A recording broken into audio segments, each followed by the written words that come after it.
Hello, Culture Matters podcast. We are back and ready to put on the mask. Before I introduce you to our guests, here's a quote just for this episode. Man can do what he wills, but he cannot will what he wills. Arthur Schopenhauer. Our guests today, two great friends joined, interwoven in the web of fate. Two great friends here. We're talking about 30 Days of Thought on page 20, free will. It's about reading to think, writing to develop, listening to hear what is unsaid, speaking to let go. September 22nd, 2017. I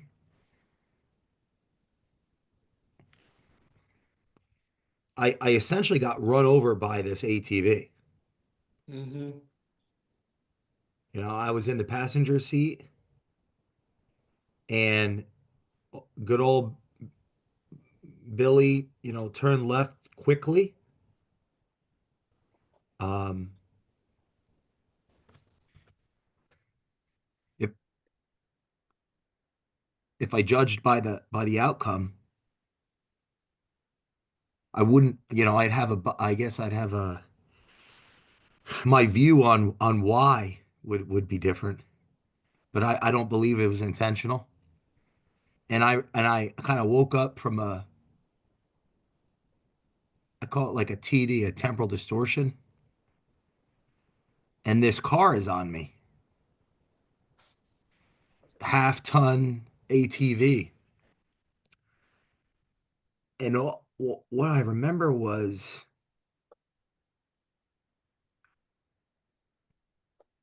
what I remember was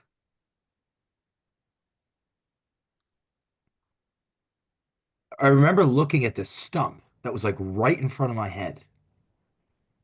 Like if it was a little bit, if we, because we flipped over, if we flipped a little bit, more forward, my head could have been taken off by this thing. Um, I didn't talk about it really a lot.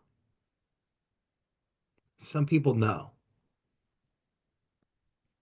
I think that day was one of those events.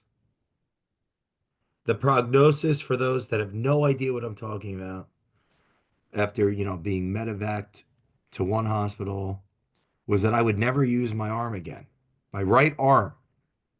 So when I wrote 30 Days of Thought, I started writing it with no use of my hand. I had nerve damage. Mm. And I didn't think I would get my ability to use my arm back.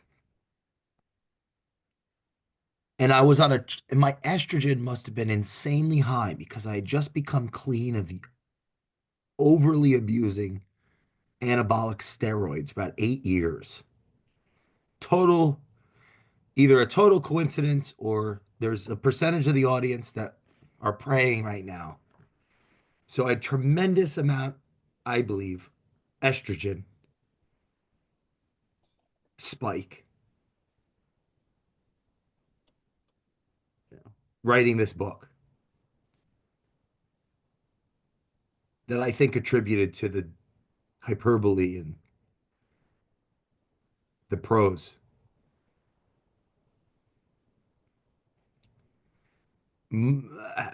6 months later, my one day we're sitting on the couch watching Black Mirror, my eventual wife and me, and my hand starts tingling. I think I fondled her after that,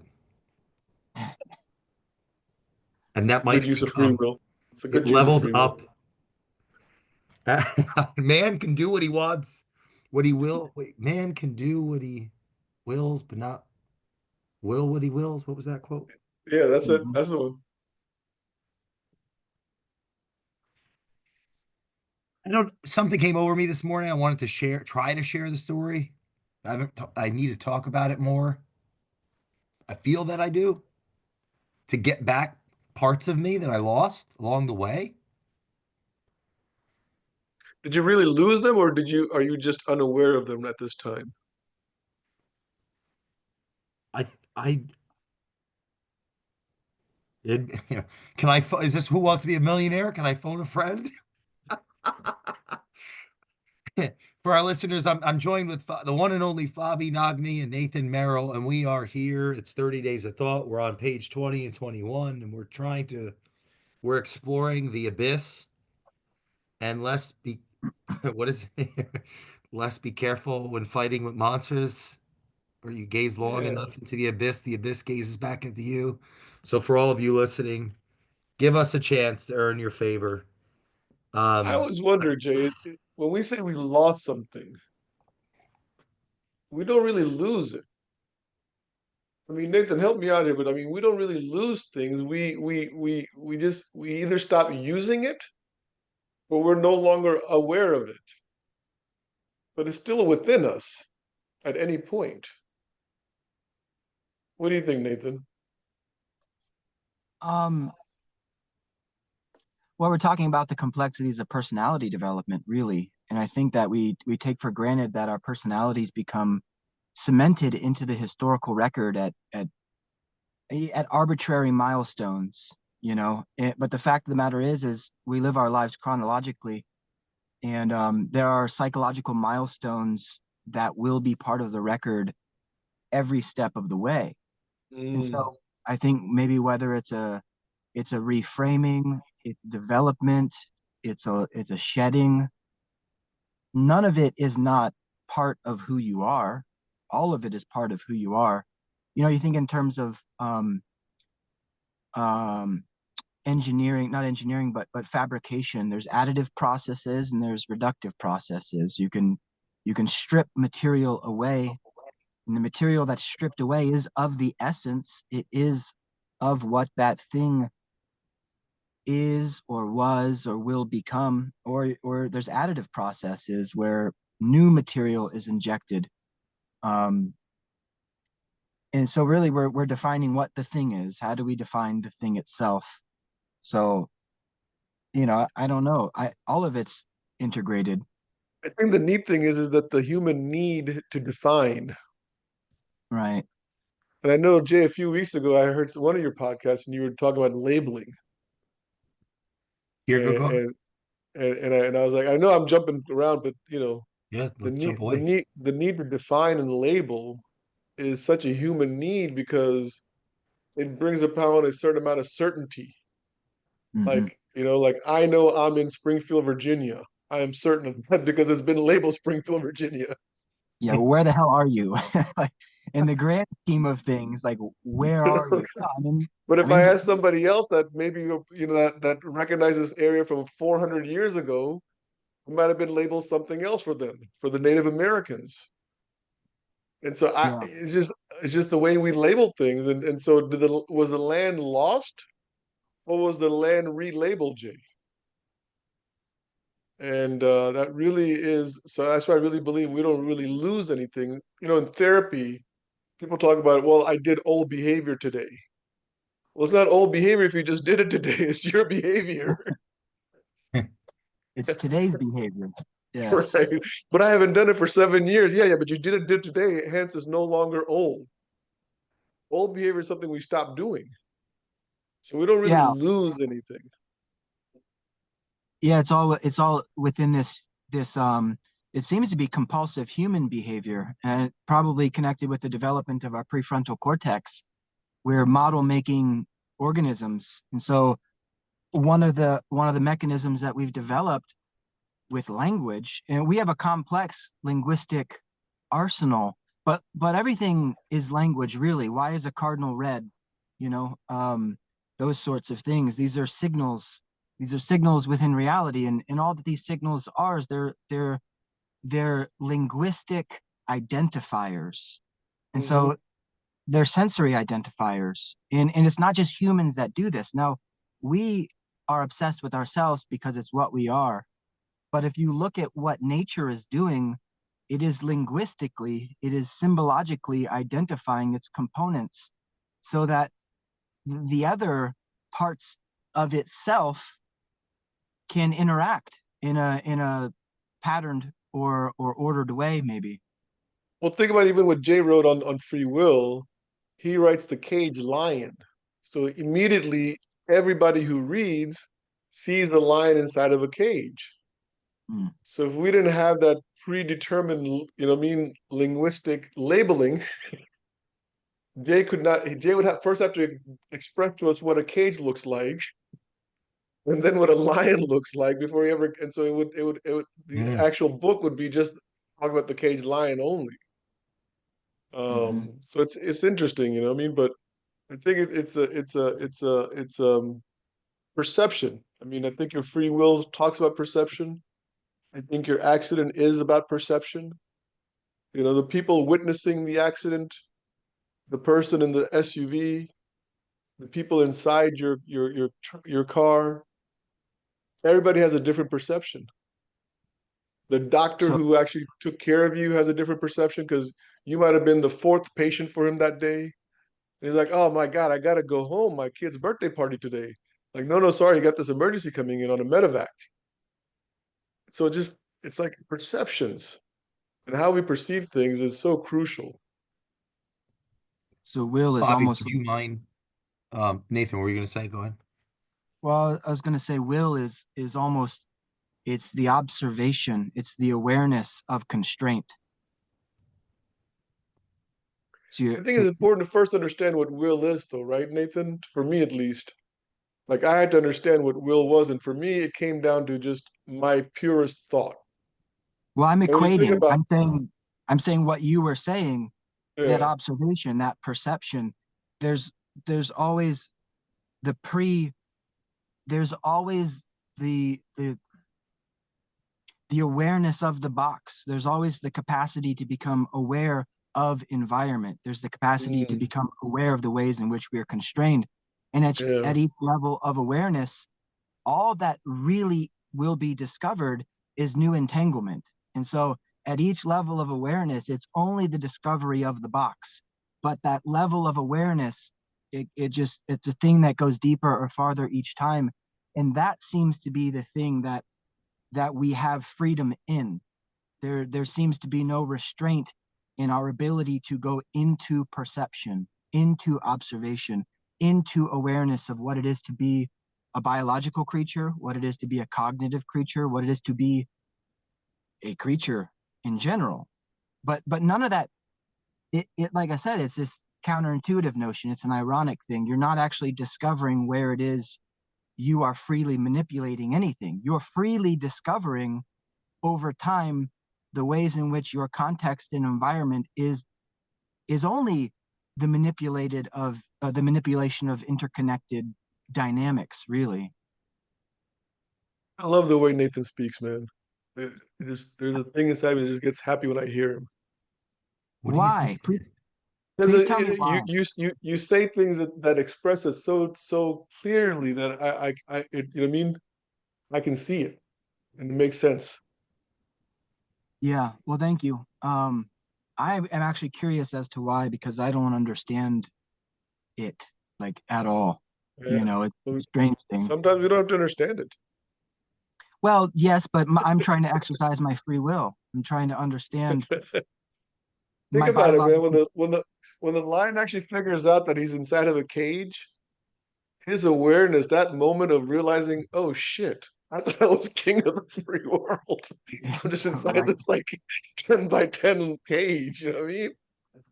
Well, It's when like, the ATV was on top of Jay, it's like, who am yes, I? awareness. Yeah. Here's Also here's the awareness thing. that there's a stuff that could have killed me.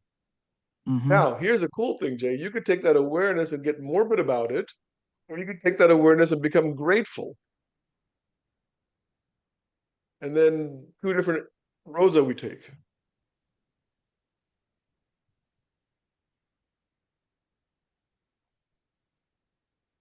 When that was when the when my perception was that things were taken, it I sprung into action. And that action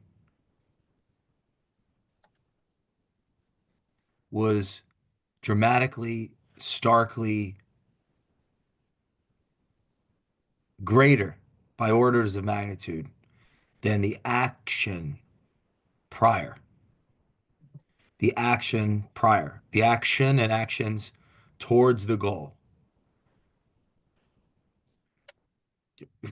In a simple culture matters had already been started, like the idea, the concept.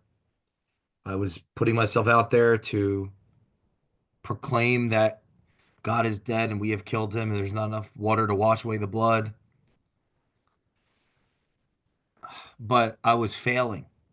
Like I almost just quit on the whole thing right before it. Mm. When when the perception of the arm was gone,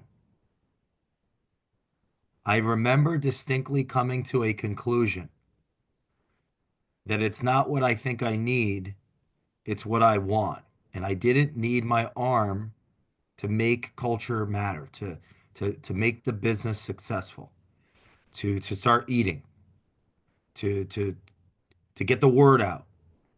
I didn't need it. It's as if the loss of something close to my, a component of my identity at the time, and that identity was not a precondition for the actions necessary to succeed. A component of that identity was taken out, and a new identity was given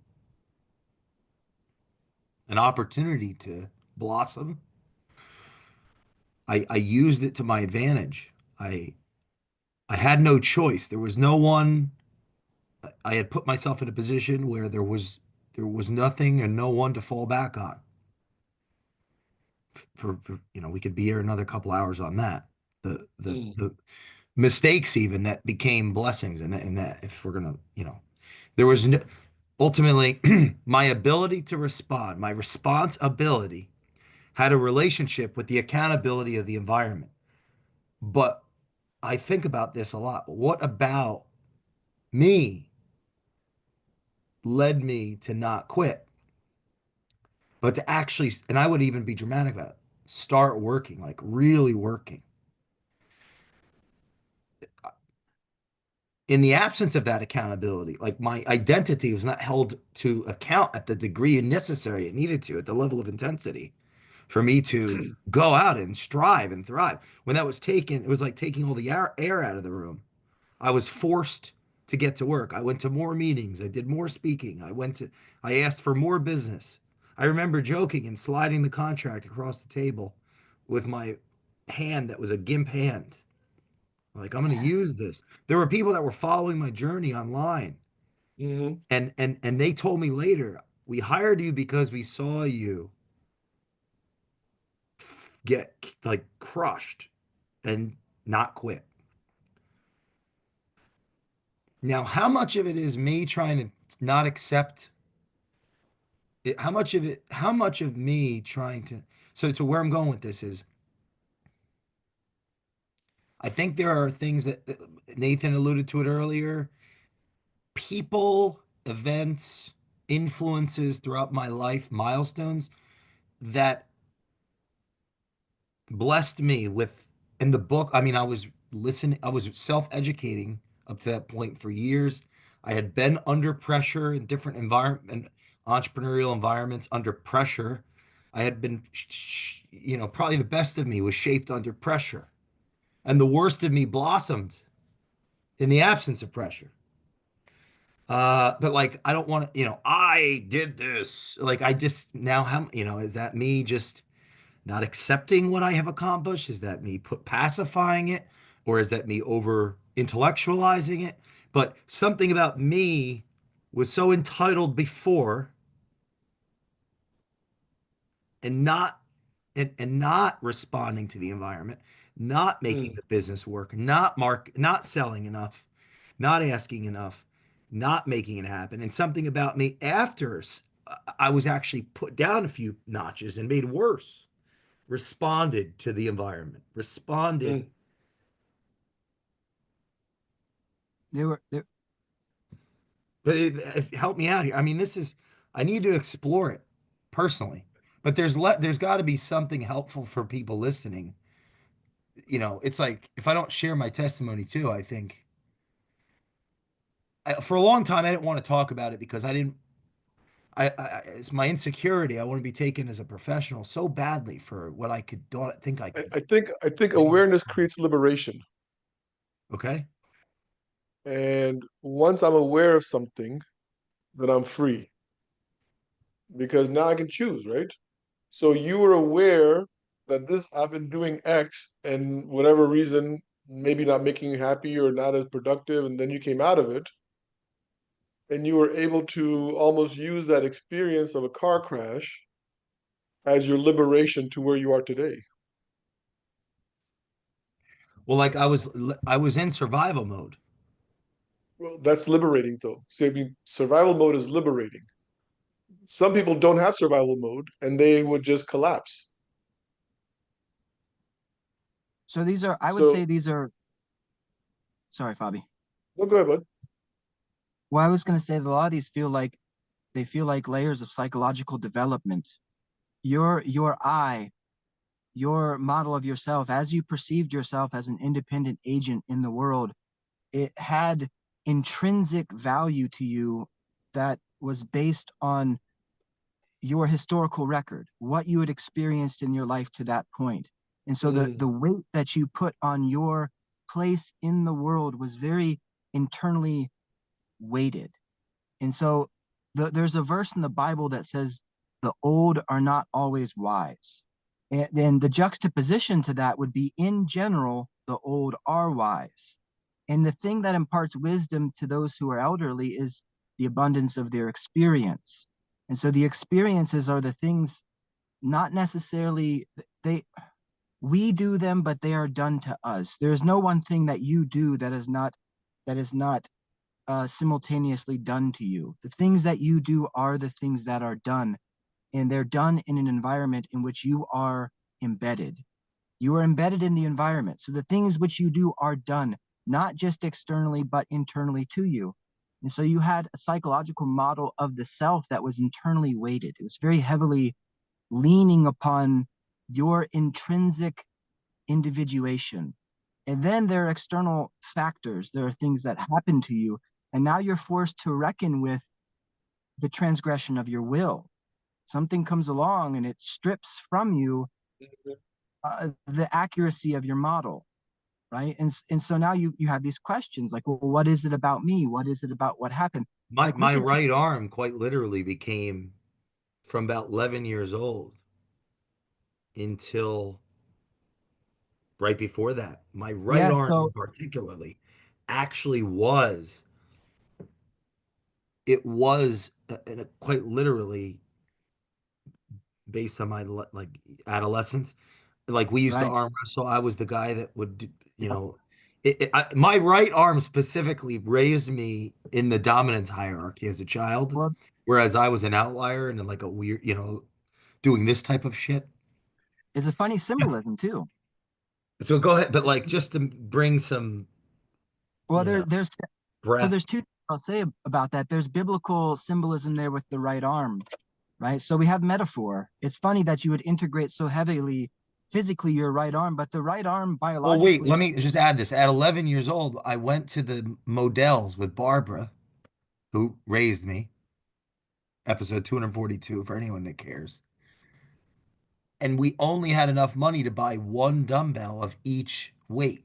And so I only in my good grace, good, deep wisdom at the time, I had a proclivity to want to lift curls with only my right arm, this is data all the that way to you can 40. control. These are factors that you can control in your environment. So as a little kid, all I did was 11, 12, I swear Fobby's dying, right? I was like, I would lean towards the right arm, It's- the 5 pounds. I worked all the way up to 40 pounds, and like I Excuse could. me, I thought we were talking about some lion in a cage. Am I on I'm the the right show? lion. That's what Am this is I about. on the right show? The right, We'll the read. We'll right-handed. get to that later. He's the right-handed lion. Now I So, feel bad so that now I feel bad that Jay couldn't afford two dumbbells. That's why I yeah, want to be rich. yeah, yeah. He was poor. So the strength, though, the strength of your model was stripped, right? And so there's it goes two ways, right? That additive and that reductive thing, in terms of something being fabricated and made. You had something that you had internally heavily integrated into your model of you. What is I? Who am I in this substrate in which we're all embedded? And that was taken from you. And so the flip side of that is, as people have things added to them or bestowed upon them, you hear it very often. People that are super wealthy or super talented, or whatever, how often do you hear them say, I'm just very lucky? And it sounds tongue in cheek. And people don't like to hear that, because we want to praise and glorify our attribution to what we ultimately become.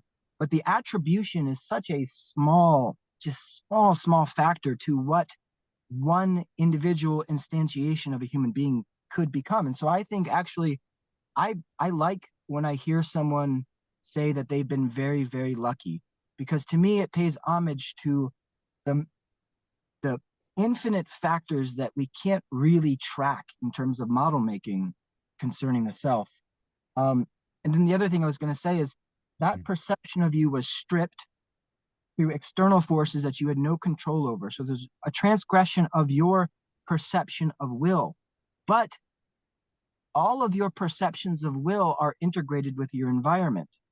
So what actually happens is this counterintuitive thing, whereas something is stripped from you, your definition of will projects farther into your environment. You feel yourself as more a part of reality than you did before the pain was inflicted. Or it happens both ways. Through pain, you understand your embeddedness, your interconnectedness, but also through blessing, you can understand your embeddedness and your interconnectedness. Buddhists call this anatta, the ability to see beyond the illusions of self. If only And it didn't have to happen through pain. right, most of the time it's pain, you know. But the ability to see beyond the illusion that we've created for ourselves, similar to what the lion in your chapter is doing, is he's created this illusion that he's king of the jungle, but his jungle is this, in my mind, a 10 by 10 cage. I mean, it could be, I don't know how big it is. Um, and that's it. But it's the illusion. And so when you had that SUV, it basically you were able to see beyond the illusion that you had created up to that point. But what do you think, Nathan? It doesn't mean that we're not going to create further illusions either. No, I think that it's an ongoing. Why is it that a human being, if you're intrinsically, say you're I happen to be a person that is heavily internally motivated, not to accomplish goals, but I am internally active, and I have been since I was a young child, and I have no inclination to think that will stop. So say I live to 95. Why is it that I will be digging into these mysteries from 5 years old to 95 years old? I think it's because of what you just said. There is no end to this. There's only the discovery, there's only the perception of chaos and order. There's only the perception of order and disorder, of cage and no cage. And that action in and of itself is, I think that is, well, okay, think about something like spooky action at a distance in quantum physics, and some, entanglement, these ideas of things being affected through observation. In ancient Greece, they had this idea of love being a transactional thing that happened through maybe like an energetic exchange that happened in the eyes, right? And so it's not this gaze, right? This look, this connection. There is, because there's physically biological reaction in the environment, there is something taking place where there is an exchange of whatever, we'll call it quantum, but there's an exchange of something that causes a chemistry, right? Chemistry is a good way to think about this. It's chemical reactivity inert due to the nature of the thing. So the nature of the thing has to fit with the other. So it's an inert reaction. I think that I could be 95 and still going through this same exact process because there is no end to it. It's Do you only think that when you're 95, you're going to see yourself as a 95-year-old? no, I That's the see thing. myself. See, I think the eyes from within never actually see what the other world is seeing. That that whatever age we're at today, I don't feel my age, Which right? why we I have mean, these conversations. You yeah. are So picking at yourself. You are picking at yourself through me, and I am picking at myself through you. And yeah. I think It's interesting. we have an intuitive notion there, whether we can articulate it or not. I think the biological intuitive notion is that you are me and I am you. But you Hmm. know things about me that I don't know about me, and I know things about you that you don't know about me.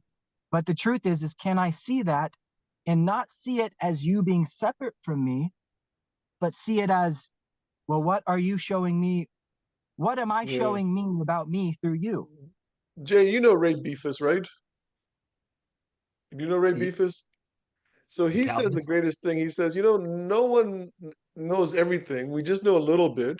What happens is I can see the blind spots in Nathan. Nathan can see the blind spots in Jay, and Jay can see the blind spots in Fobby.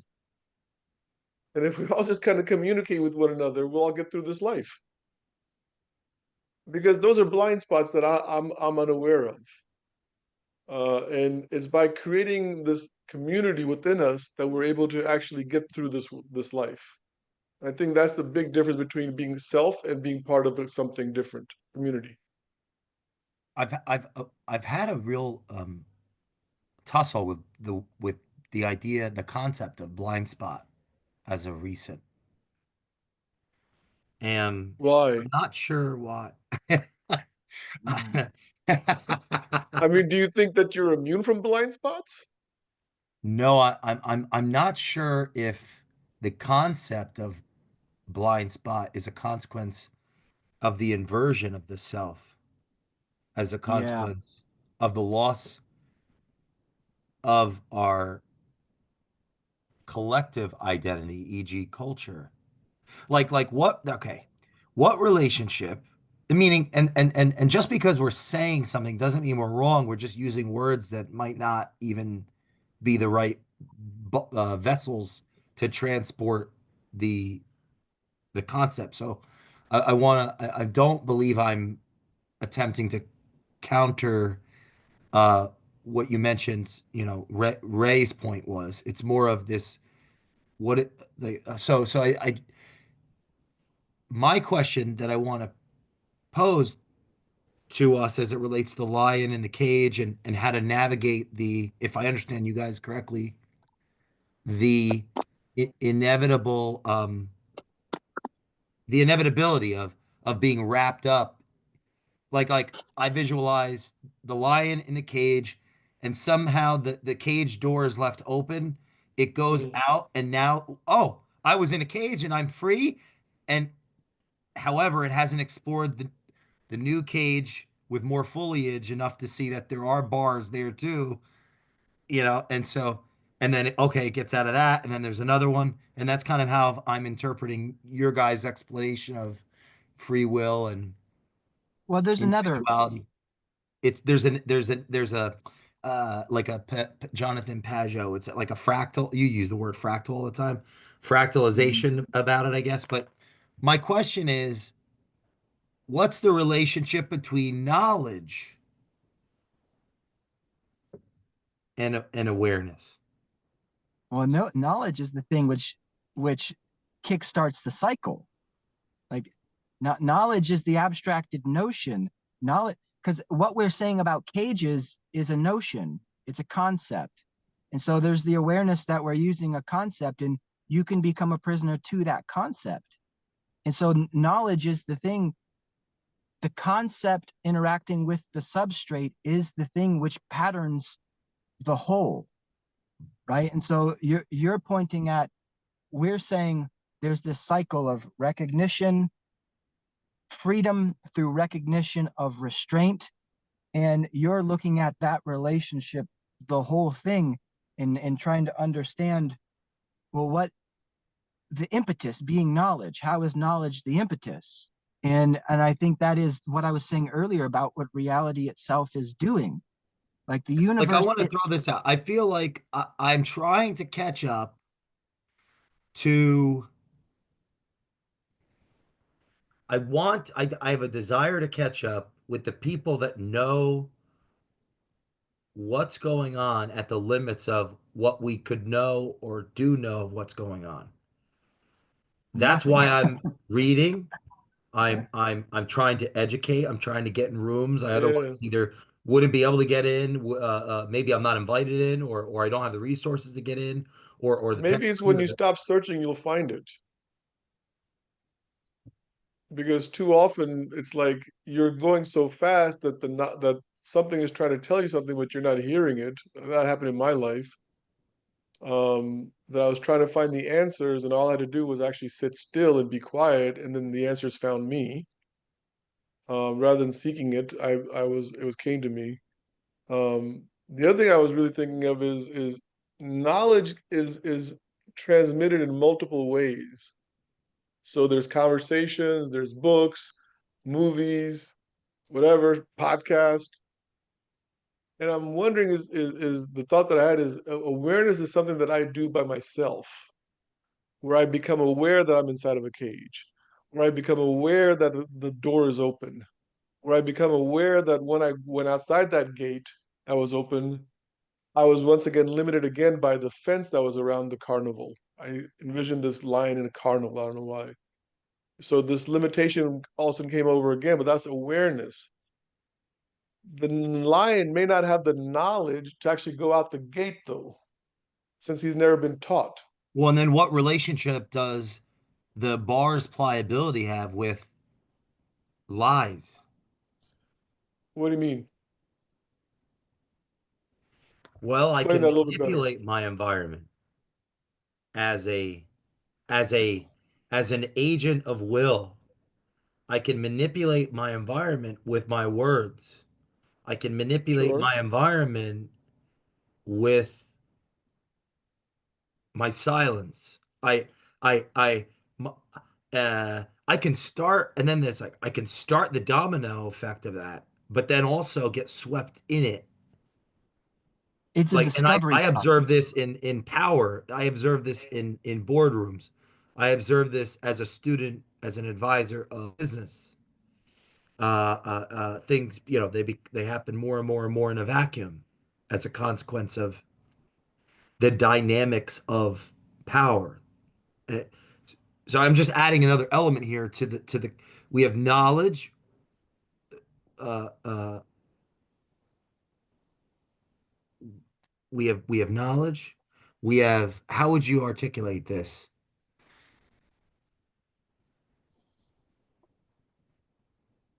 It does our am I using this word? If ontology is being, right?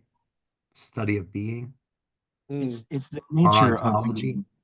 So the It's the nature study of of our nature. being has a relate the nature of our like how I show up in my value system. Peterson in Rule 3, do not hide unwanted things in the fog. Book 3, Beyond Order. I'm preparing to do this lecture on it. And he's talking about without the ability to abstract, like abstraction, thinking about a concept without living it out is a part of our nature. And it's a part of us, and there's lots of value that comes out of that. At the same time, that is a precondition to be out of integrity, to have our thoughts, and we could think one thing and do another, or we could say one thing and do another. We can be out of integrity as a consequence of the fact that we can project and what, how do you articulate like that, conceptualize ideas, things that we're not necessarily living out. It's like Whitehead saying our thoughts die so we don't have to. Hmm. So part of our the nature of our being, part of our ontology, what the lion's ability to see the bars and open the lock, use the key, has a relationship with how the lion shows up relative to its environment. I guess to open the door of the cage, it's not just Okay, one lion. Now we have a bunch of lions. So now we're Nick, not let me ask you lion. what. Let me ask you a question. What if the lion was totally content of being inside the cage? I think through I hate that Just, lion. just, just pause for a second and imagine like the lion, like the gates Hate open, that. and he's I Now we're hate totally, talking. that. and he's Stop. told, and he's totally content because he's getting food, he's Yeah. getting water, his needs are being taken care of. Well, there's a metamorphosis in this book that I think was inspired, even if I wasn't conscious of it, by by the opening chapter of Thus Spake that Zarathustra, where man starts at the values of the dragon. I don't know, Nathan, if you remember this, but starts as a lion and then becomes the camel, and the camel to a child. The fuck Nietzsche was talking about. But there's an opening in the book, I think it's life lesson. No, it's the culture of pride. I just think for There's a me, difference between a lion and a human. like Like, even sitting in the boardroom, Jay, even when I'm sitting in the boardroom, right? When I got all these powerful people sitting around me, right? It's like, what is my desire at that time? Am I content being senior vice president, or is my desire to become executive vice president? Right? okay, ooh, that's good. Um, well, how we climb the dominance hierarchy, will there'll be a precondition to it relative to the instantiation of the of like the value of values. Uh, uh, uh, okay, let's say that I work for a benevolent dictator. And oh my God, He's only benevolent to you, though. The rest of the country is suffering. no, I'm talking about, let's say, like, oh, that's really funny. Um, I'm one of the apostles, and let's just say, at least metaphorically, Saint J. Yahweh, he is just a stellar. He's just washing my feet with regularity, not expecting, So, he's really leading by example. I admire him. I learn from him. I trust him. Uh, what else could I ask of a leader? I we're mean, in I this think the together. funny thing is in this 45 minutes of discussing this, right? It's really dawned on me that free will exists only when I'm content. And when Okay, I'm can you content, elaborate on that? I'm actually seeing like the limitations and I'm accepting my limitations. And it's like I'm okay with that. There's only the annoyance when I'm disturbed by my limitations. So at that point, I feel like I don't have any free will. Look, all these cages are going, right? But if I don't let the cage distract me from my contentment, then you can't take away my free will. I I think Jay, the sorry, I'll give you a second to respond to what Fabi said there before I say what I was going to say. I don't want to take your free will. No, I'm just Give it to me. I Where's the funny But emoji when you need them, Jay? there are instances though in which aspects of our being, they do not harmonize. They create disharmony with our concept of free will. And so, Jay, you keep identifying preconditions. That's the philosophical Mm, mind, wants to know the precondition. Well, the precondition is the thing which is going to order right? The logic that you're trying to go down, the path that you're trying to follow. Ultimately, when you look at the universe, let's zoom out, let's go extremely cosmological. There is limitation to limit or to logic. And so God, if we were to conceptualize God, which is ironic in and of itself, but that's all that we're trying to do really, is to conceptualize the inconceptualizable. Yeah, So let's he's in here too. you what? Towards the end. Go ahead. He's in In, this. in Yeah, We're going to talk about yeah, God. Yeah. yeah. He yeah, we'll called him get a to it. slave and a king. Yeah. It was very We'll get interesting. I to it. would, Very, very, I, very interesting line I'd there. like us to read this if we can for the audience today too, Very because interesting line, Jay. I, Very I, interesting line. I'm having trouble. Sorry, Nathan, go ahead. Well, I was going to say, I think there's a, conceptually speaking, if we're making conceptual frameworks concerning the operation of the agent and the environment, and I think that that all philosophers, and this is Wittgenstein's kind of contention with language is compressed data. We're relaying symbol through compression, but it's a very poor model making mechanism. And so his contention was the systemization of language through coding, and then that was carried on philosophically um, through some of the people that the computer scientists that kind of came out of a lot of Wittgenstein's thought. What they're trying to do is they're trying to make language more accurate, so that the compressed language is harmonizing with what's going on in reality.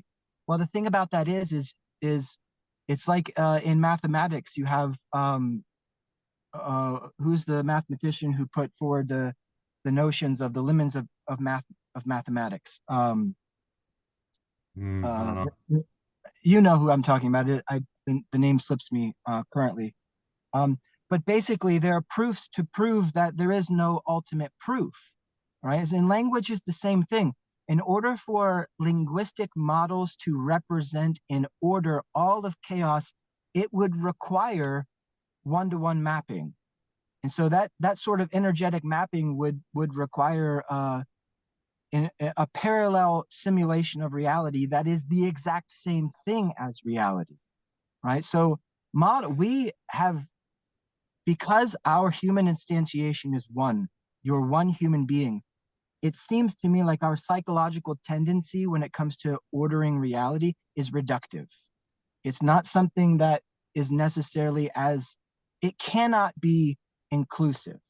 It cannot encapsulate the whole thing energetically, that you run into the limitations of human cognition, and then beyond human cognition, quantum cognition, whatever. They all have limitation due to the materiality of what we're looking at. And so the point that I'm making is you're really asking the ultimate philosophical question, which is the interplay of idea and substance, that sort of thing. Who And explored that? What philosophers have explored that? well, it's you have to go way back to the original Plato and Aristotle. Aristotle was the guy who's really trying to, he's conceptualizing, as far as our records of the philosophers that are conceptualizing things. I mean, he's writing about everything, physics and math and all this stuff, and he's putting words to notions. And what is it? It's linguistic modeling, and Mm. that's what nature is doing. It's linguistic modeling, but the linguistic modeling is, it's directly connected with the manipulation of environment, except our perception of it is that we're just manipulating ether, nothingness, just words. But Mm. it's not nothingness. It is actually quantum bit. It is actually energy within the model. But we have this ironic psychological thing to our existence where we want to reduce it to something, but it's irreducible. Reality itself is irreducibly complex. And this is where religion and faith comes in.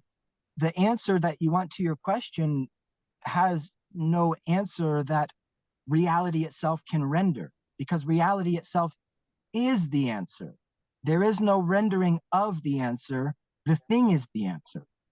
And I don't know if that computes or makes sense what I'm trying to say there, but you, I think that the thing that is helpful is this idea of recognizing preconditions, because recognizing preconditions is the thing which allows you to recognize relationship, manipulation of environment.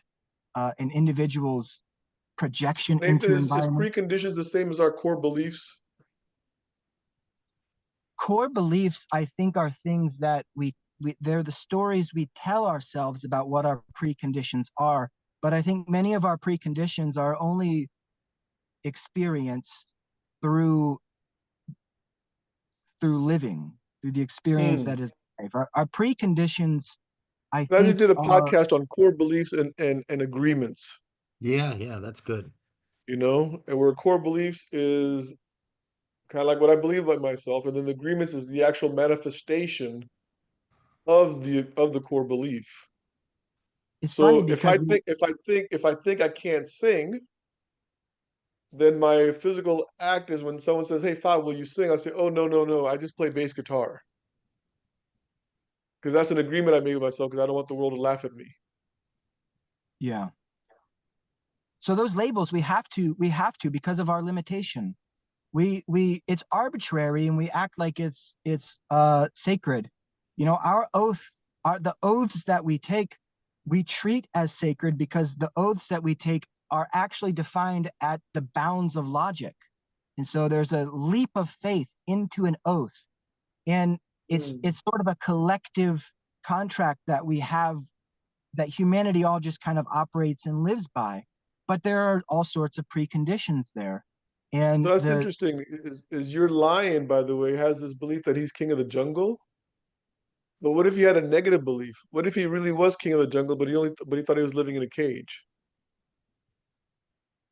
So you could have like an opposite, like a negative self-belief. So your story belief, kind of supposes that the lion has a positive self-belief that his cage is the entire world. Whereas if you are king of the world and you think this is still not enough, my world is so small. So it's like what I heard Nathan say. This is just the way my brain thinks. Nathan is we're talking about beliefs, whether they're limiting or unlimiting, and once again, then for that we go into that mindset of abundance versus scarcity. That well, if I belief walk can this planet only with a scarcity mindset, then nothing's ever going to be good enough, and nothing's ever going to be enough. a belief itself is a limited model about what's going on in reality. Some beliefs have value, some all beliefs have value to the person that holds them. But you have to recognize the the precondition, which is you're a Mm. biological creature who is mistaking their psychological existence for their biological existence. And Oh, the way that the psychological and the biological overlap, it really is, we're beings who blur the line between internal and external. And really it's all the same thing, kind of doing all the same mechanisms. That's Um, why I think there's so much power in telling people what you think, right. well, because Because the based on what lines, Nathan just says, you connect the mind and the body. Then well, the lines are so blurred, and we get wrapped up in our stories for they serve purposes to ourselves for whatever path we're on.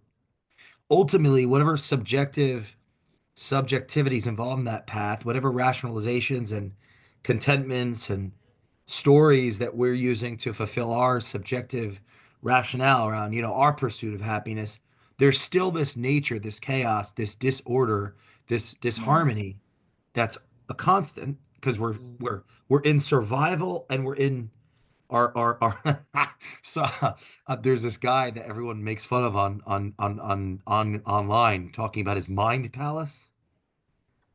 He has a mind palace and he's a trillionaire in his mind palace.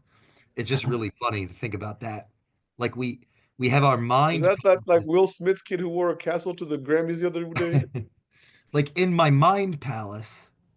So there's this chaos, there's this disunity, disharmony, meaning like we have to work. We have we have to we're not beyond the money. We're not beyond the hunter gatherer. We're not beyond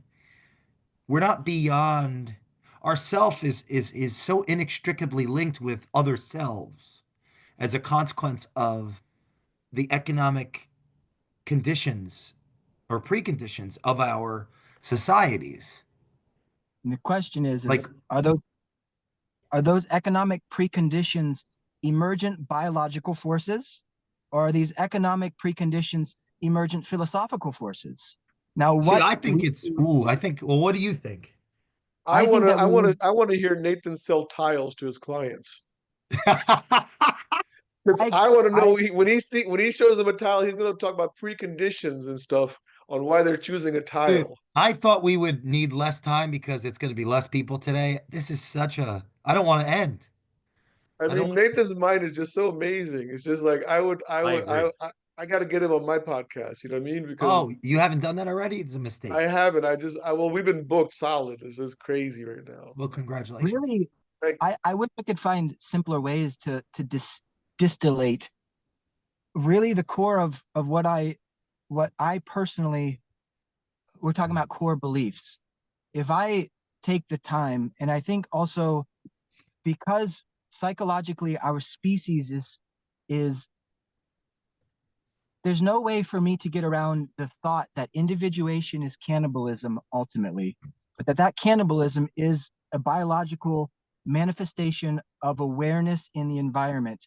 And the reason that the system is cannibalizing itself is to, well, Johnny Cash said it best. He said, I hurt myself today to see if I still feel.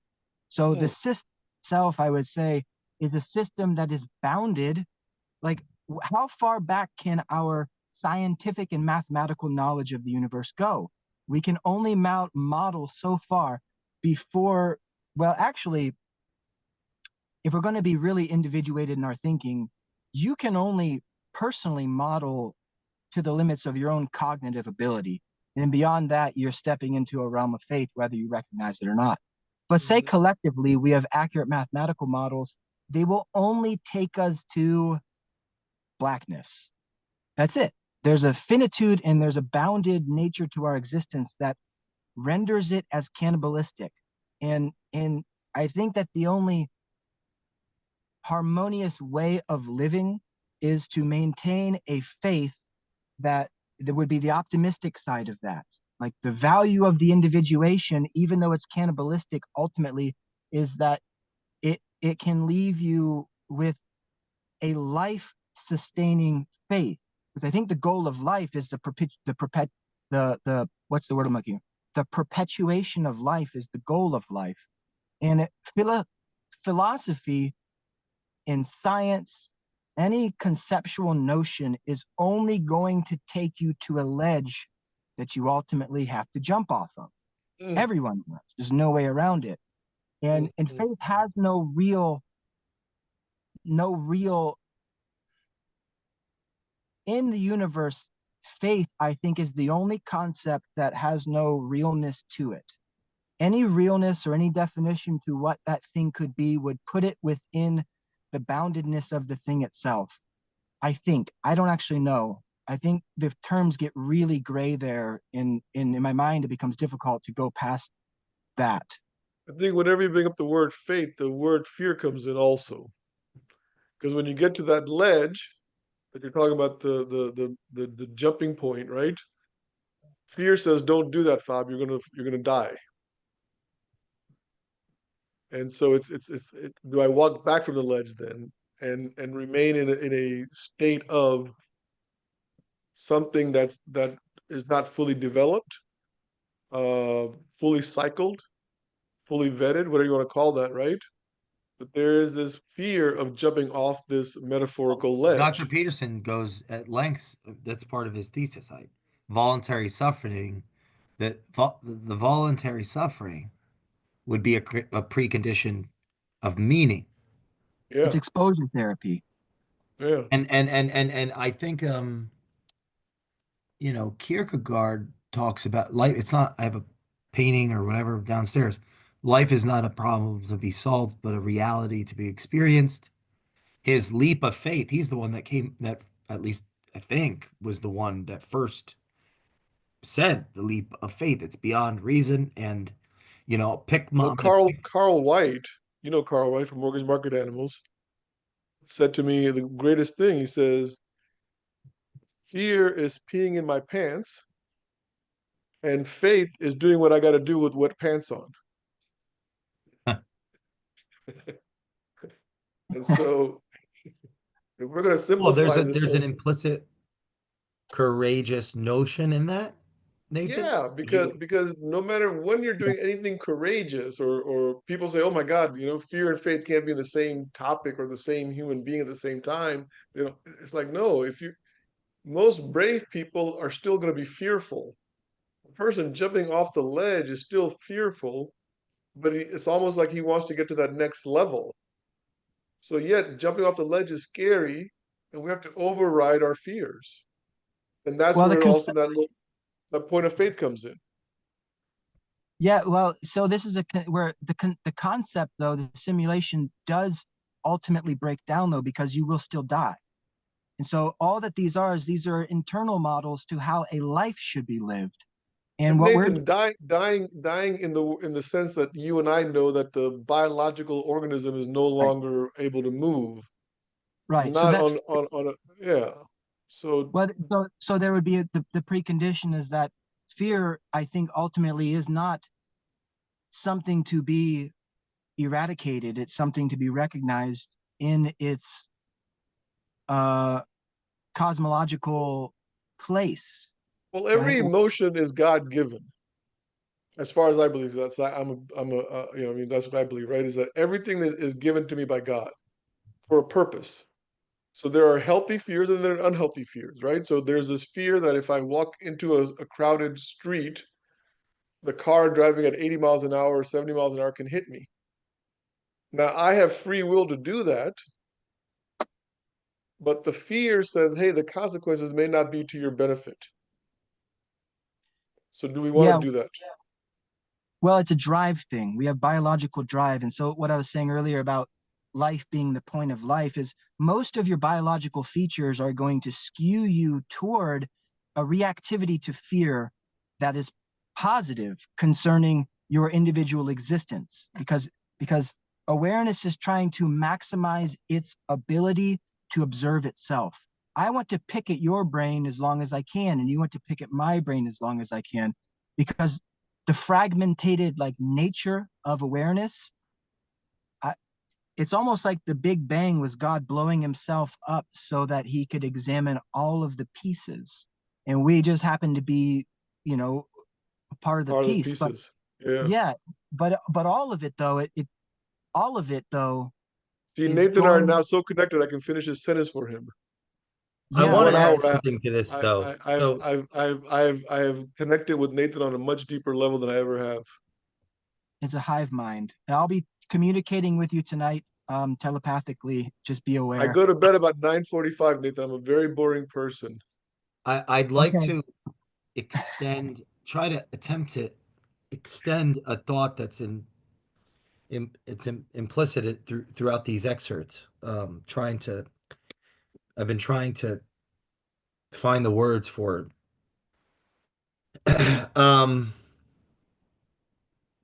And there's something to that too, like you guys connecting and becoming connected. I think is a consequence of this pursuit. Like even this show, what this show is Right. becoming. This show is my culture. It's my community. The people in my life are on this show. People, Hmm. everyone that is on this show, if the audience hasn't figured that out by now, is someone that I have a connection with. It directly or indirectly through someone that I do have a connection with. Meaning all of our guests are in my life already or are people that are in my life as a consequence of our guests bringing that person into. That would be called like a referral. Hmm. And a deeply a very minuscule percentage as it has become, I would argue, more of a stranger as a consequence of the some of the vendor relationships that have reached out and seen our brand and have a perception of what this is that I Most PR firms would want to avoid this podcast. well just maybe they're not listening, right? So um and I'm I trying mean, and my in my attempt to be less controlling and more open to experience of the unknown, I'm voluntarily suffering with some of these overly self-oriented humans that come on here and they You know, they I clearly think don't this is have an my interest in getting to I think this know. is my third or fourth, fifth time on your show, and I finally realized I have to take notes with Jay Durant when I'm on your show as a guest. I I love you. normally do this when I'm the host. I don't normally do this when I'm the guest. It's definitely a different experience. But it's the thoughts that go everywhere, man. When I'm on Jay's show, it's like the country buffet of thoughts. That helps me that's helping me burden the suffering of life because the Well, purpose of this podcast. suffering is optional. So I mean, if we're really going to go down that road, pain is inevitable. The minute I can let go of the pain, the suffering can end. If I choose to hold on to my pain, that's where the suffering continues to linger. Well, what if I'm just a suffering addict? No, you're one of God's creatures, and He didn't make Thank you. suffering addicts. He gave solutions for that. Well, creature is better than cretin. So pain, yeah, all of these things are linguistic models. It's communication. Pain is neurologically a linguistic model internal to your body. Your body is just a model of a mind, right? You've got your substrate, that's your body, but your body is embedded in its substrate and in its context. Internal to you biologically, you have pain signals. Now, the difference between pain and suffering, I believe, is the story that we tell ourselves associated with its causation. There you So go. I think that there's two ways you can go about that. I tend to be a person who struggles with believing that I embody the notion of unattachment, like I truly am unattached, and so that when I suffer pain, there is no suffer. There's only the sufferer. There's only the experience of pain.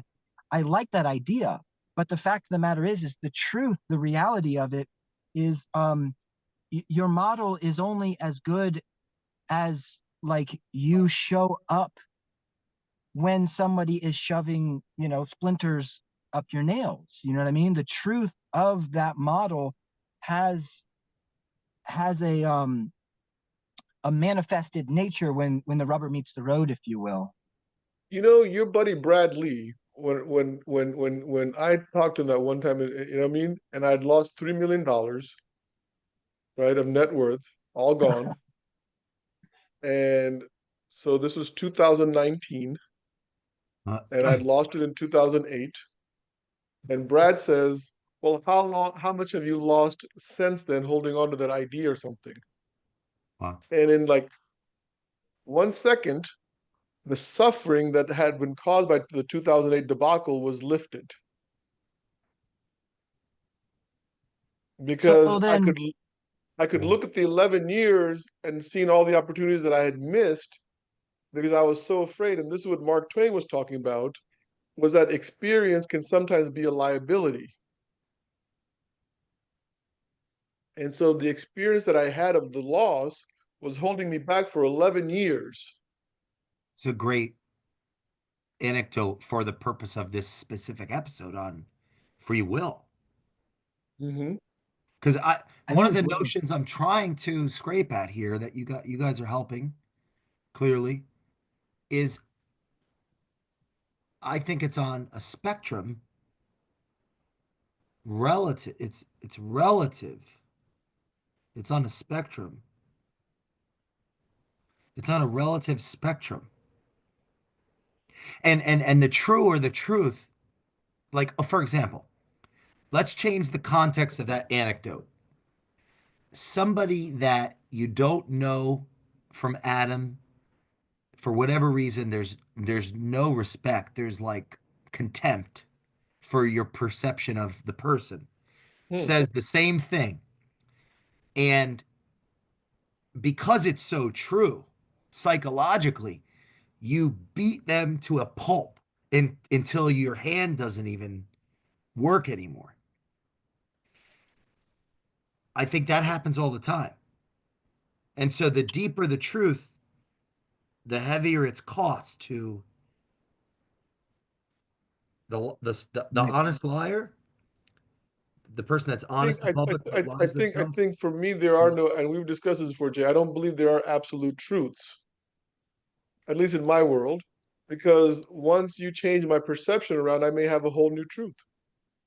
Yeah, they're fractally absolute. They're Yeah. absolute at layers of recognition. The But even that notion, even that philosophy that let's say Fabi is acting out on a spectrum of his own awareness, like mhm, in 93% of the time, he's acting that out as and it's a precondition for being open to new conclusions of truth 7% of the time, and it could be the 80-20 distribution, the most important percentage of the time, the distinction between his actions in the real world and his thoughts or concept of this philosophy that he lives out 93% of the time. Yes. 7% of the time, he's not living the fruit of that philosophy out because he's a person. Well, go He, back to that moment and with Brad when he said what he did, and my truth changed. you're Right? Had I been a liar prior to Brad's statement to me, or had I been believing my truth that I could not take any more risks in life because I had to protect what I had? well, I think there's a difference between a liar and an honest liar, and we're all a mixture. I don't know, man. I think Sins of there's omission and either sins you're a of liar, or commission. you're not a liar. I don't think there's an honest liar. I think those two I, words are Well, I it's think paradoxes. more of a heuristic to yeah, conceptualize. semantics. It's It's I a used to have a semantics, right? business partner that said 1 plus 1 does not always equal 2, Fabi. And I found out that he later embezzled about $700,000 from me. You know what I mean? Part of the 3 million. well, the question Well, becomes at one point, you know, the question Yeah, I'm becomes getting at it's like the there. boiling frog, though. Yeah, man. I think Jay, the reality is for me, right, is as long as I am not attached to a belief of who I am, I can allow myself to always be growing. And the The bars around me don't have to cage me. Because okay, there's bars all about around us. I mean, I have a wife and 2 kids. I could consider that a bar, right? yeah, should introduce our wives. But you and so when you remember when you texted me that day, hey, when you want to come on and talk about free will, and I jokingly said, yeah, let me go upstairs and exert my free will now to my wife, right? Well, I Like, think that's a very wise statement to someone that's going to stay married and work through the hard yeah, times. look, And how often do we take it? On Tuesday it's going to be 32 years of marriage with her. Congratulations. And how often do we take advice from people on the internet who have been divorced thrice? Never. Well, you're a hopefully, better yeah. man than me. But wait, but this is where I want to go. Only if I want to know what not to do. We yeah, now you're Abraham Lincoln. Keep growing your beard. The absence of fear has a relationship with control. The psychologism of control. But there's a psychological aspect to control as well as a very real Right. dynamic of control based on resources, relationships. We're instantiated in a community.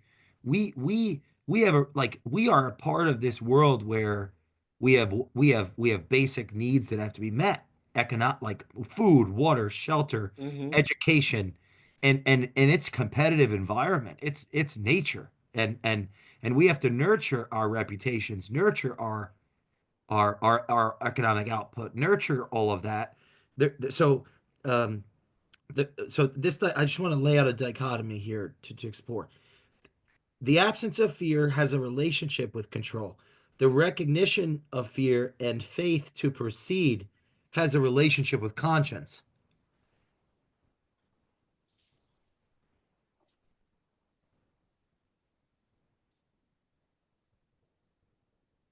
That one of the I think ironies of the pursuit of control, the desire for control, and the actuality of control is that the parasite drives the host. Right. And Chaos is so the you'll precondition. see. Yeah, so this Mm. the control, the person seeking control ends up being they don't control themselves. They end up just controlling everyone else. Right. because it's an ideological, but this is an ideological, or this is like a maybe, this is an impulse of the human condition Right. to So control and manipulate. And you can actually watch episode 700 and I think it's 703 on dropping bombs. It's probably the best episode that's ever been on the show.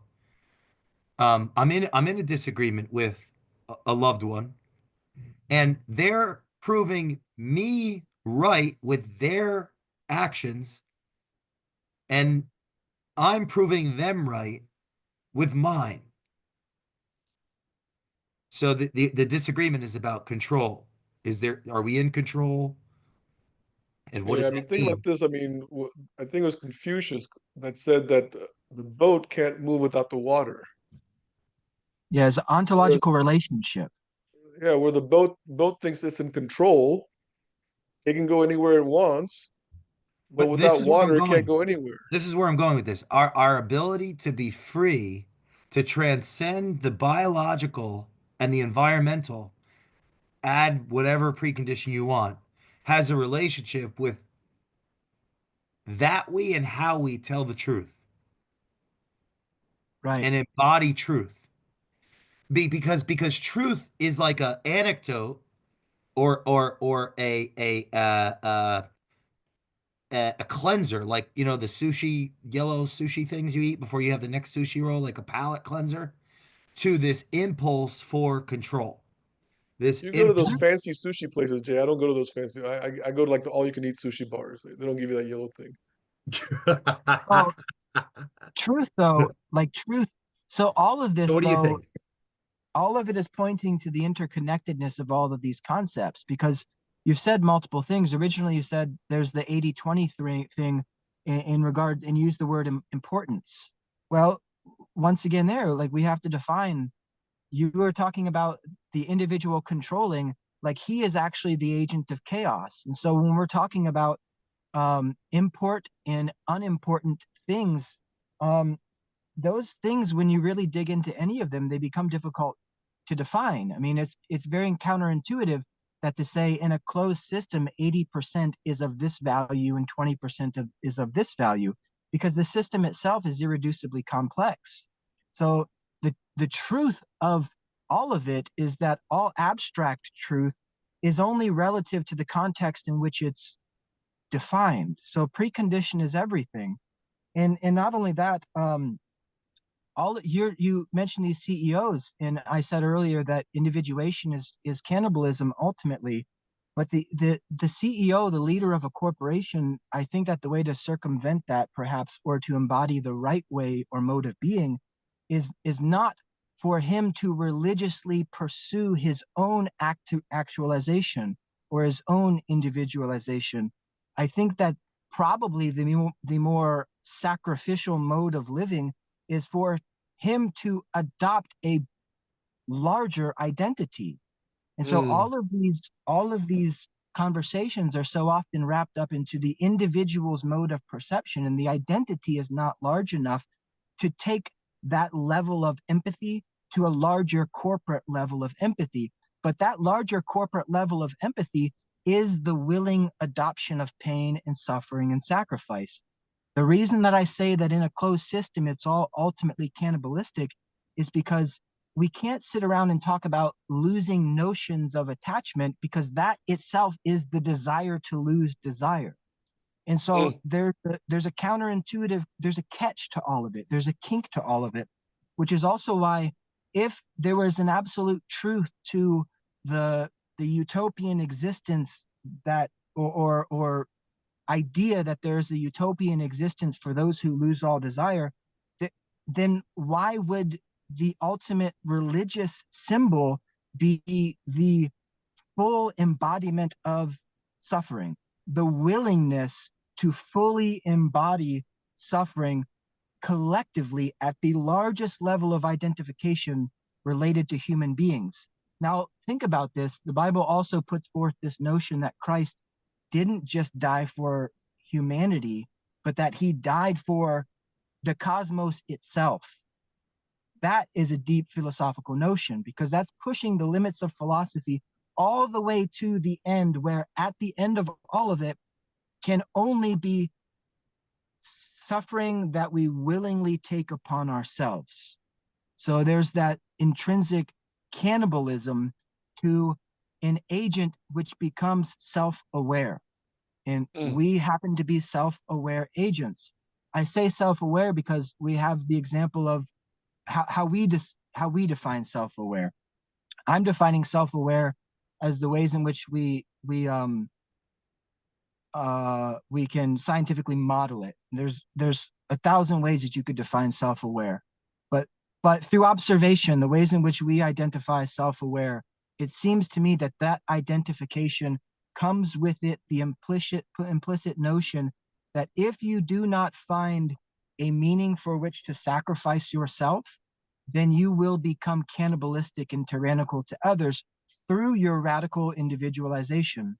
So your understanding of your existence has to, I think, continually scale so that you become interconnected in a deeper and deeper way with those around you. But that comes with so many practical limitations that it can also obliterate societies, it can obliterate civilizations. Um, the other thing that I wanted to say about that, I had to write some notes down too, about this collective notion of identity and becoming a bigger identity through sacrifice and through suffering is when I watch other people, like if I watch a skateboarding video and this guy falls and just slips and just sacks himself right on the rail, I have a biological response to that. I will feel that. I'll get queasy. I'll go, oh, like I felt it. I felt that happen. And so there is actually a telepathic connection there with a different model of agency. So in that moment, there's an example of your individual identity becoming larger than just your instantiation. Um, so all Nathan, of this why do some people find that funny? Like I see a skateboarder do mm, something like that and I start because cracking up. it's Like comedy or tragedy. I don't have that telepathic connection. Like you're like, ow, I mean I get it sometimes, but I can like that's why those videos are so funny where people are getting pranked and they fall over into a swimming pool and hurt their head. Isn't that strange And we how that laugh at happens? that. Yeah, Yeah, we I laugh will at that. laugh I at the think same. oh, you asked Nathan, sorry. Well, I was just saying that I think because we intuitively have deep philosophical notions about reality, we just don't. They govern how the world looks like it looks because of our subconscious and hidden motivation, the biological motivation that we're not really that aware of. It governs how reality looks. And so I think it's because it's harkening back actually to the discovery of the Greeks thousands of years ago that all of existence is tragedy or comedy. When you really Mm. boil it down to like, what is God doing? Is God having a good time or is God having a bad time? So And for, the things are interconnected. I want to add something real quick though, because Nathan has an amazing picture on his Facebook page. I've been scrolling your Facebook pictures. It's on December 19th, 2020, Jay, of these plates that are everything is upside down except one. It's And once you perception, find the right one, all the other ones get right side. And I right? had to say, my God, that's part of our conversation. And you Like can once hack you can, your own consciousness. You can there you go. you can fiddle with and you can play with your own So perceptions I and want to say that reality. Nathan's been preparing for this conversation for 4 years. I don't think that's fair, Jay. You only gave me 72 hours. For since I was since I was 4 years old is more like it. You guys are It's talking an about this. amazing picture, by the way, man. I mean, once I found that, I don't want to give it away for the audience, but once I found the right side instrument, it was amazing how everything else looked different. Yeah, their optical illusions are I think doors to higher levels of perception because they're little flaws in human biological code of awareness. Like your brain Yeah. is not a perfect model of awareness. It's biologically evolving and developing over, millions of years. So And that's why I go back to that there's no absolute truth. It's just based on the perception that I have at that exact moment. yeah, it's And fractally that and that true. and that truth can be changed. And so why would I be so arrogant to think that anything I say is the absolute truth? Well, because at the end of all of that, we also have, I think, this implicit notion that there is a finitude to it. Now there's the different worldviews on that would be, to really get simplistic about it, it's like you are going to have a religious notion about what reality is, whether you recognize it or not. Mm. If your conclusions about what reality are derived materialistically, it doesn't take very many questions to poke a lot of holes in that framework to show that individual that, well, you have a religious framework. You subjugate it, you think are hierarchically to a scientific framework, but it Mm. doesn't quite work that way, because the scientific framework is the thing which is seeking logic, it's seeking order, and a scientific framework cannot seek order if it doesn't swim in a pool of chaos. But I want to go back 6 minutes ago to when Jay was talking about control, because you used the word control a few times. And I always wondered, like, why do we need to control something? What's the root of the desire to control? It's sorry, Jay.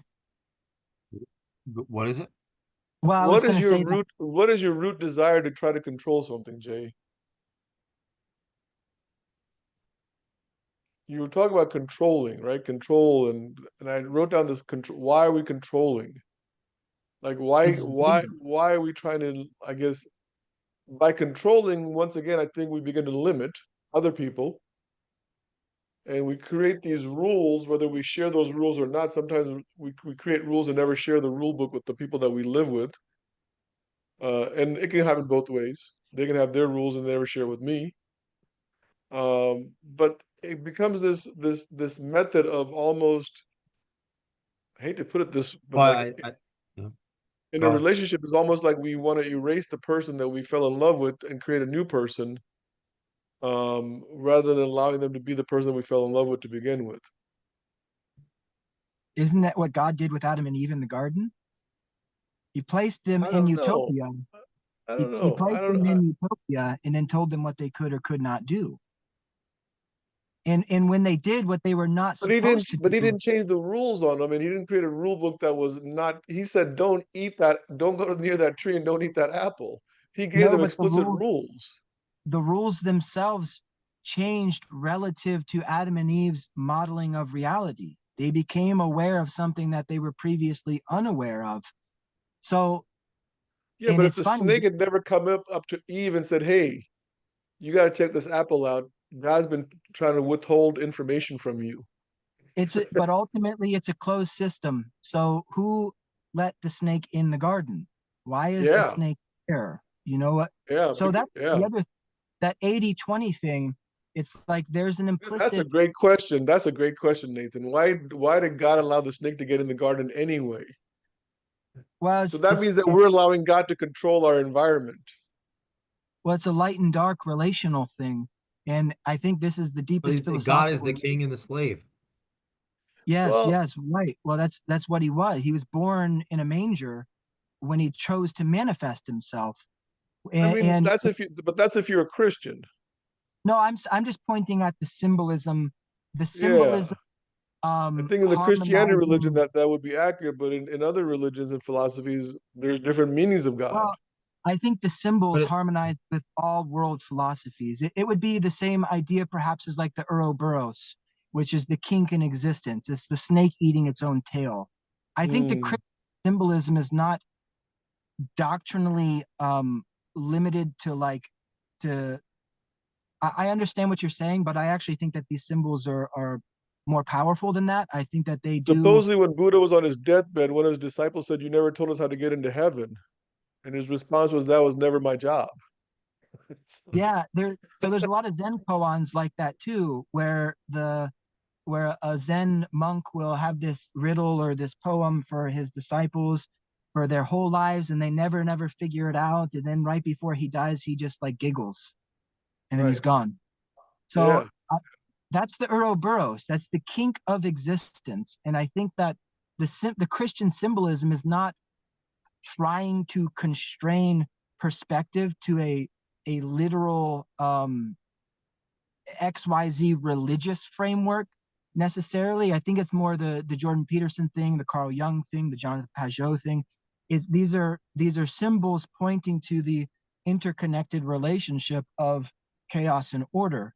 And it just happens that in this cycle of existence, all of our philosophy, all of our science, all of our religion is going to take us to the limits of logic, which is where we discover that the whole thing swims in a pool of chaos. And that thing is the ultimate. Okay, well, the Buddhist idea of it would be this dualistic interpretation of reality, the yin and yang thing. But the yin and yang thing is a dynamic relationship. And so the oneness of all of it, if we're going to be reductive about it, the oneness of all of it is an irreducibility. All right, the oneness of all of it is there is a pragmatic usage for someone who is awake to see reality as chaos and order. But it's, I think, because it creates a dynamical tension which gives structure to reality. And then we ask the questions of why connected with that, and we bump up against all of it. That's really where you're bumping up against the cliff. That's where faith has its place in existence. We could go I on think forever about this topic. You understand that, don't you, Nate? I mean, Jay, this is the topic that keeps on giving in topics. As free as a chained lion who knows no world outside of the cage he reigns over. He reigns king over. So I can't read my thing because the highlight from the marker I used, the last one is oh going through no. there. His His dimensional dimensional awareness. awareness. Yeah, help me out here. Read it, please. His dimensional awareness is limited by his view of life. The king lion, he believes he is the master of his universe, the ruler of his jungle, master of his cage, who knows no other environment, but only the one he has laid claim over. He believes he has free will, but only as free as his will may deem him, and his will is but a passenger to his perspective. For it is the lion's perspective that charts his course. Every decision he makes and all the cognition he interprets is at the will of his biased perspective. If his perspective is shaped by the only environment he knows, his cage, then how can he have free will? The lion may feel free, and he may even be free, but he cannot know what he does not know. I love that line, by the way. That's freedom right there. My dad used to always say, "You can't be punished for something you didn't know, but now you know you will be punished." He is ignorant due to rational understanding reality. The lion is caged, and for him, due to circumstances, the perspective knows no other circumstances. Therefore, this may be his only judge of freedom. Nathan, you want to take over? Jay, do you want to read all of this? Why not? And then, the I audience. can turn this into a poem for you, Jay, if you want. I write poetry, Yeah, so I can do let's it let's good. just do That'd be nice. we can do a round table free association where I Yeah, just I say like two that. words and then you say two words and we just You know, just Or we can relate. actually just say, we're going to say what those two words that make us feel. Yeah, how does that make you feel?